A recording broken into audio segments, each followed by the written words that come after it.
Hi friends, नमस्कार। आज मैं बताने वाली हूँ कथा राम जी और शंकर जी का युद्ध। हम बताते हैं। बात उन दिनों की है जब श्री राम का अश्वमेध यज्ञ चल रहा था। श्री राम के अनुज शत्रुघ्न के नेतृत्व में असंख्य वीरों की सेना सारे प्रदेश को यज्ञ का अश्व प्रदेश जा रहा था। इस क्रम में कई राजाओं के द्वारा यज्ञ का घोड़ा पकड़ा गया, लेकिन अयोध्या का सेना के आगे उन्हें झुकना पड़ा। शत्रुघ्न के अलावा सेना में हनुमान, सुग्रीव और भरत पुत्र पुष्कल सहित कई महारथी उपस्थित थे। जीतना देवताओं के लिए भी असंभव नहीं था। कई जगह भ्रमण करने के बाद यज्ञ का घोड़ा देवपुर पहुंचा, जहां राजा वीरमणि का राज था। राजा वीरमणि अति धर्मनिष्ठ तथा श्री राम एवं महादेव के अन्य भक्त थे। उनके दो पुत्र रुक्मांगद और शुभांगद वीरों में श्रेष्ठ थे। राजा वीरमणि के भाई वीरसिंह भी एक महारथी थे। राजा वीरमणि ने भगवान शंकर की तपस्या कर उन्हें प्रसन्न किया था। महादेव ने उन्हें उनकी और उनके पूरे राज्य की रक्षा का वरदान दिया था।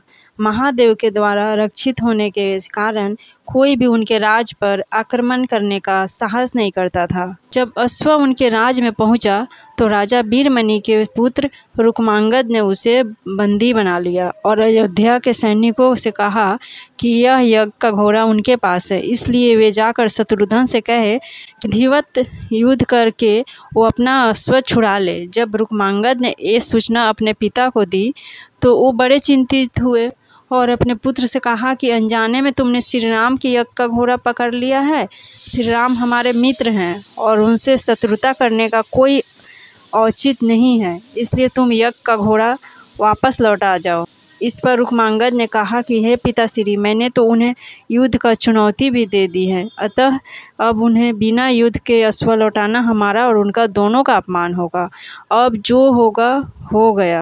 अब तो जो हो गया है उसे बदला नहीं जा सकता, इसलिए आप मुझे युद्ध की आज्ञा दे। पुत्र की बात सुनकर वीरमणि ने उसे सेना सुसज्जित करने की आज्ञा दे दी। राजा वीरमणि अपने भाई वीरसिंह और अपने दोनों पुत्र रुक्मांगद और शुभांगद के साथ विशाल सेना लेकर युद्ध क्षेत्र में आ गए। इधर जब शत्रुघ्न को सूचना मिली कि उनके यज्ञ का घोड़ा बंदी बना लिया गया है तो वो बहुत क्रोधित हुए एवं अपनी पूरी सेना के साथ युद्ध के लिए युद्ध क्षेत्र में आ गए। उन्होंने पूछा कि उनकी सेना से कौन अश्व को छुड़ाएगा, तो भरत पुत्र पुष्कल ने कहा कि तातश्री, आप चिंता न करें, आपके आशीर्वाद और श्री राम के प्रताप से मैं आज ही इस सभी योद्धाओं को मारकर अश्व को मुक्त करा दूंगा। वे दोनों इस प्रकार बात कर रहे थे कि पवन सुत हनुमान ने कहा कि राजा वीरमणि के राज पर आक्रमण करना स्वयं परम पिता ब्रह्मा के लिए भी कठिन है, क्योंकि ये नगरी महाकाल द्वारा रक्षित है। अतः उचित यही होगा कि पहले हमें बातचीत द्वारा राजा वीरमणि को समझाना चाहिए, और अगर हम न समझा पाए तो हमें श्री राम को सूचित करना चाहिए। राजा वीरमणि श्री राम का बहुत आदर करते हैं, इसलिए वे उनकी बात नहीं टालेंगे। हनुमान जी के ये बात सुनकर श्री शत्रुघ्न बोले कि हमारे रहते अगर श्री राम को युद्ध भूमि में आना पड़े, ये हमारे लिए अत्यंत लज्जा की बात है। अब तो जो भी हो, हमें युद्ध को तो करना ही होगा। ये कहकर वे सेना सहित युद्ध भूमि में पहुंच गए। भयानक युद्ध छिड़ गया। भरत पुत्र पुष्कल सीधा जाकर राजा वीरमणि से भिड़ गया। दोनों अतुलनीय वीर थे। वे दोनों तरह तरह के शस्त्रों का प्रयोग करते हुए युद्ध करने लग गए। हनुमान राजा वीरमणि के भाई महापराक्रमी वीरसिंह से युद्ध करने लगे। रुक्मांगद और शुभांगद ने शत्रुघ्न पर धावा बोल दिया। अंत में पुष्कल ने वीरमणि पर 8 नाराज बाणों से वार किया। इस वार को राजा वीरमणि सह नहीं पाए और मूर्छित होकर अपने रथ पर गिर पड़े। वीरसिंह ने हनुमान पर कई शस्त्रों का प्रयोग किया, पर उन्हें कोई हानि न पहुंचा सके। हनुमान ने एक पेड़ से वीरसिंह पर वार किया। इससे वीरसिंह रक्त वमन करते हुए मूर्छित हो गए। उधर श्री शत्रुघ्न और राजा वीरमणि के पुत्र में असाधारण युद्ध चल रहा था। अंत में कोई चारा न देखकर शत्रुघ्न ने दोनों भाइयों को नागपशों से बांध लिया। अपनी विजय देखकर शत्रुघ्न की सेना के सभी वीर सिंहासनाद करने लगे। उधर राजा वीरमणि की मूर्छा दूर हुई तो उन्हें देखा कि उनकी सेना हार के कगार पर है। ये देखकर उन्होंने भगवान रुद्र का स्मरण किया। महादेव ने अपने भक्त को मुसीबत में जान बचाकर वीरभद्र के नेतृत्व में नंदी, भृंगी सहित सारे गणों को युद्ध क्षेत्र में भेज दिया। महाकाल के सारे अनुचर उनकी जय जयकार करते हुए अयोध्या की सेना पर टूट पड़े। शत्रुघ्न, हनुमान और सारे लोगों को लगा कि जैसे प्रलय आ गया हो। जब उन्होंने भयानक मुख वाले रुद्र अवतार वीरभद्र, नंदी, भृंगी सहित महादेव की सेना देखी तो सारे सैनिक भय से कांप उठे। शत्रुघ्न ने हनुमान से कहा कि जिस वीरभद्र ने बात ही बात में दक्ष प्रजापति का मस्तक काट डाला था और जो तेज और समझता में स्वयं महाकाल के समान है, उसे युद्ध में कैसे हराया जा सकता है। ये सुनकर पुष्कल ने कहा कि हे तातश्री, आप दुखी मत हो और हमें युद्ध तो करना ही पड़ेगा। ये कहते हुए पुष्कल वीरभद्र से, हनुमान नंदी से और शत्रुघ्न भृंगी से जा भिड़े। पुष्कल ने अपने सारे दिव्यास्त्रों का प्रयोग वीरभद्र पर कर डाला, लेकिन वीरभद्र बात ही बात में उसे काट दिया। उन्होंने पुष्कल से कहा कि हे बालक, अभी तुम्हारी आयु मृत्यु को प्राप्त होने की नहीं हुई है, इसलिए युद्ध क्षेत्र से हट जाओ। उसी समय पुष्कल ने वीरभद्र पर शक्ति से प्रहार किया, सीधे उनके मर्म स्थान पर जाकर लगा। इसके बाद वीरभद्र ने क्रोध से धराते हुए एक त्रिशूल से पुष्कल का मस्तक काट दिया। शत्रुघ्न पर भयानक आक्रमण कर दिया। अंत में भृंगी ने महादेव के लिए पास में शत्रुघ्न को बांध दिया। हनुमान अपनी पूरी शक्ति से नंदी से युद्ध कर रहे थे। उन दोनों ने ऐसा युद्ध किया जैसा पहले किसी ने नहीं किया था। दोनों श्री राम के भक्त थे और महादेव के तेज से उत्पन्न हुए थे।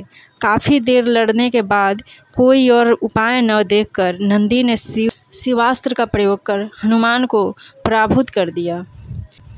अयोध्या के सेना की हार देखकर राजा वीरमणि की सेना में जबरदस्त उत्साह आ गया और वे बाकी बचे सैनिकों पर टूट पड़े। ये देखकर हनुमान ने शत्रुघ्न से कहा कि मैं आपसे पहले ही कहा था कि ये नगरी महाकाल द्वारा रक्षित है, लेकिन आपने मेरी बात नहीं मानी।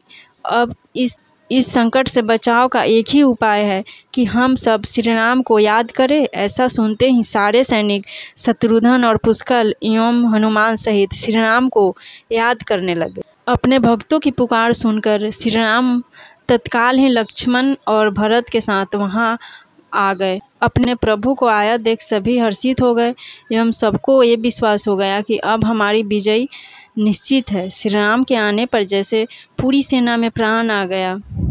श्री राम ने सबसे पहले शत्रुघ्न को मुक्त कराया और उधर लक्ष्मण ने हनुमान को मुक्त करा दिया। जब श्री राम, लक्ष्मण और भरत ने देखा कि पुष्कल मृत्यु को प्राप्त हो चुके हैं तो उन्हें बड़ा दुख हुआ। भरत तो शोक में मूर्छित हो गए।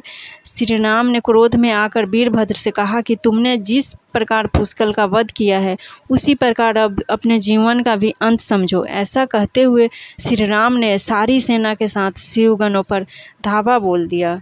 जल्द ही उन्हें ये पता चल गया कि शिवगणों पर साधारण अस्त्र बेकार है, इसलिए उन्होंने महर्षि विश्वामित्र द्वारा प्रदान किए दिव्यास्त्रों से वीरभद्र और नंदी सहित सारी सेना को विदीर्ण कर दिया। श्री राम के प्रताप से पार न पाते हुए सारे गणों ने एक स्वर में महादेव का आह्वान करना शुरू कर दिया।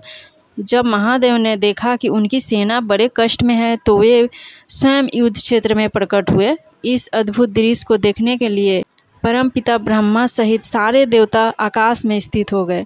जब महाकाल ने युद्ध क्षेत्र में प्रवेश किया तो उनके तेज से श्री राम की सारी सेना मूर्छित हो गई। जब श्री राम ने देखा कि स्वयं महादेव रण क्षेत्र में आए हैं तो उन्होंने शस्त्र का त्याग कर भगवान रुद्र को दंडवत प्रणाम किया एवं उनकी स्तुति की। उन्होंने महाकाल की स्तुति करते हुए कहा कि हे सारे ब्रह्मांड के स्वामी, आपके ही प्रताप से मैंने महाप्रकर्मी रावण का वध किया। आप स्वयं ज्योतिर्लिंग में रामेश्वर में पधारे।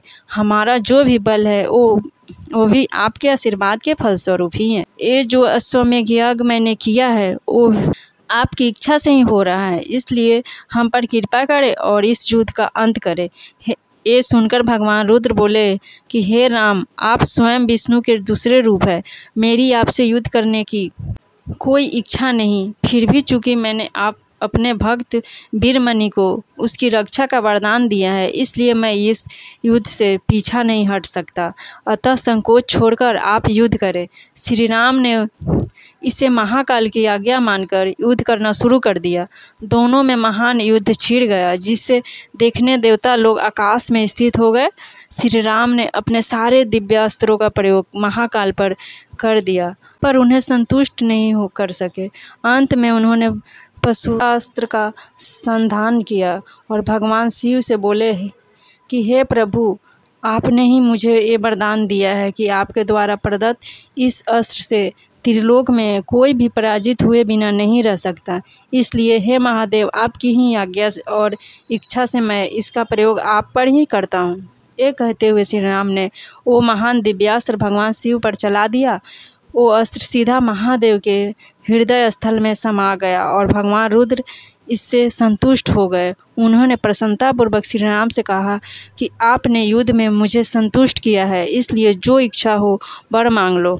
श्री राम ने कहा कि हे भगवान, यहाँ इस युद्ध क्षेत्र में भरत के पुत्र पुष्कल के साथ असंख्यक योद्धा वीर गति को प्राप्त हो गया है, उन्हें कृपया जीवन दान दीजिए। महादेव ने मुस्कुराते हुए तथास्तु कहा और पुष्कल समेत दोनों ओर के सारे योद्धाओं